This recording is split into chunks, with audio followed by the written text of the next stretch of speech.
বিয়েতে শুধু 3 জন নারী সাক্ষী ছিল, কোনো পুরুষ সাক্ষী ছিল না, এতে বিয়ে কি বিশুদ্ধ হয়েছে?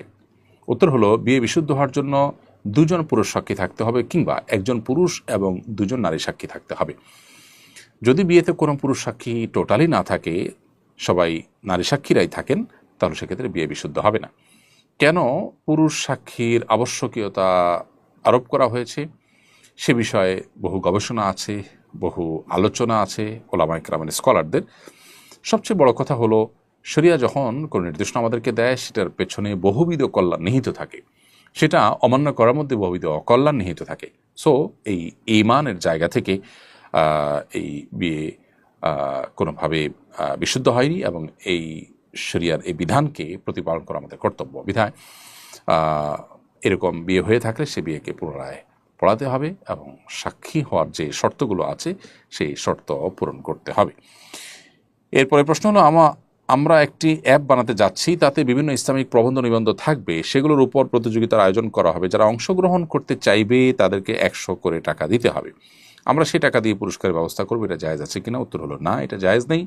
এটা জুয়ার মধ্যে সামিল হবে। আপনি তাদের কাছ থেকে যে টাকাটা নিলেন, গ্রাহকদের কাছ থেকে যে টাকা নিলেন, সেই টাকা থেকেই কিছু মানুষকে পুরস্কার দেবেন, কিছু মানুষকে দিলেন না, এটা পুরোপুরি জুয়ার সাথে মিলে যায়, জন্য এটা জায়েজ নয়। আপনি যদি কোনো প্রতিযোগিতার আয়োজন করেন, তাহলে সেক্ষেত্রে প্রতিযোগীদের কাছ থেকে কোনো ফি আপনি নিতে পারবেন না, বরং থার্ড পার্টি কিংবা আপনি নিজে তাদেরকে পুরস্কার দিলেন ভালো কাজের জন্য, সেটি ভিন্ন বিষয়।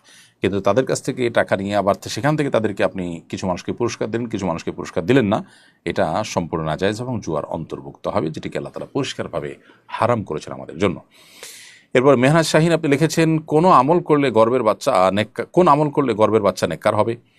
উত্তর হলো যে, গর্ভের বাচ্চা নেককার হওয়ার জন্য সুনির্দিষ্ট বা স্পেসিফিক কোনো আমলের কথা কোরআন হাদিসে বলা না হলেও আমরা অভিজ্ঞতার আলোকে জানি যে মায়েরা সন্তান গর্ভে থাকাকালীন সময় যখন হালাল উপার্জন করেন, হালাল ভক্ষণ করেন এবং হালাল হারাম খুব মেনটেন করে চলেন, গুনাহ থেকে বাঁচার চেষ্টা করেন, কানের চোখের গুনাহ থেকে বাঁচেন, হারাম কিছু শুনেন না কান দিয়ে, হারাম কিছু দেখেন না চোখ দিয়ে, তখন তার পজিটিভ প্রভাব সন্তানের উপরে পড়ে।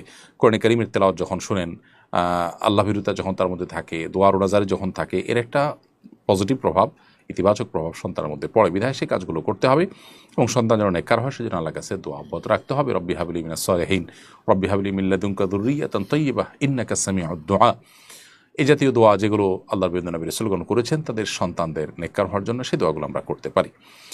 এরপরে বোন সেলিনা হামিদ আপনি লিখেছেন, আমার স্বামী বিয়ের 22 বছর পরও আমার দেনমোহর দেননি, তিনি এখন সেই সময়ের হিসাবে আমাকে দেনমোহর দিতে চান। আমি বলেছি মুদ্রাস্ফীতি আমল নিয়ে যেন স্বর্ণের বর্তমান বাজার মূল্য পরিশোধ করেন, এই দাবি যথাযথ কিনা?